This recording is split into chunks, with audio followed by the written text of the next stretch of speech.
Yes, Madam Hara.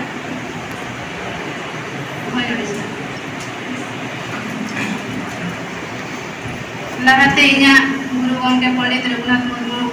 Panjab Borani re lasan head Lord Johar sante sur sangi disom khona kai seterakan disom peda manan peda kothaninya marang kodo manav Johar sante huding kodo inya dulur tu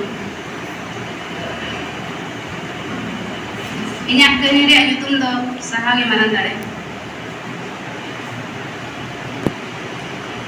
Badham Buru ria ade pasare mi rasiya tu do barudi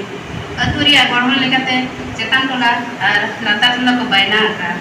noa atu re mi renge kore tahi kana nyutum do tai ratu murmu huding masa gharet tai era miru ar peya gidra ate songsa huru da jaste jom te do una bako renge jore no taka puisa te do pedite ko renge joa ratu era miru do dinam ge natha tumat rege tahenai chedak se Haptare bulung sunum se gidra pidra bakha buhi khata kiring lagit te ho puisa mani hatige dorkar koa onkate gidra ko marang idian saute taka kaudi ria lakti ho deher idian khan ratu do bhalu bahiri re hundor ko sa Badham Burute chala nai sahanagu ar ona akting kate jahan tine taka huyuwa ona tege joto lekan etketore ko do sahak kan tahen menkhan noa katha do aturin budi era ko do kating ho bangko saha dareya tahen ado tina gan hor do kuli pinda kore durup kate ko katha mena ko ratu jahan kate ge taka puise kamawete joto gidra ge ol padha ochet kuai apnarin gidra khan ol ge bako olwa ado ko mena dinam ge setaen khan guru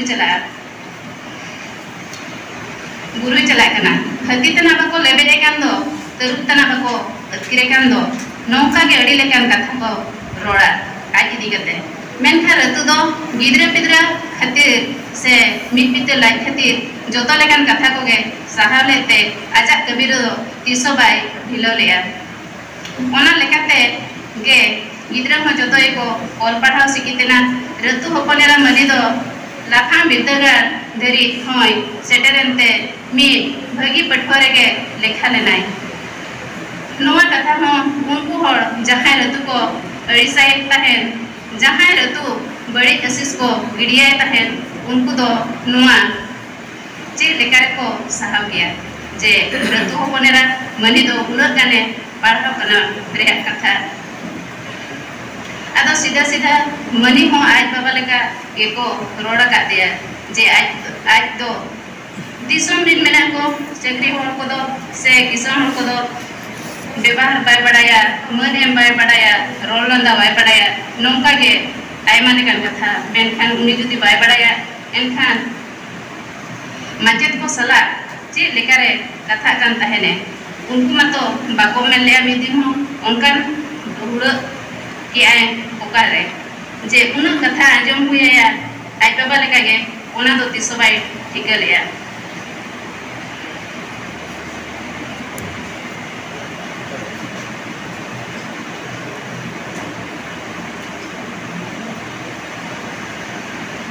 आदो money तो नित हो उयहरो कनाय चेदा से आज दो अवरी चकिरिया एनखान बेफारे चेत जोमा चेलेकारे नोडे ठौका सही एम मेन लेखान गनवा चक्री होड़ के ठिकैया चक्री होड़ा कथा रतु लेकान होड़ से रतु होपनेरा मनी लेकान रेगेज होड़ दो बांग को किया बांग को ठिकै किया किसान होड़ा कथा दो बांग को ठिकै किया उनको दो चेलेका व्यवहार से मन को खजो रे कथा दो किसान होड़ चक्री होड़ से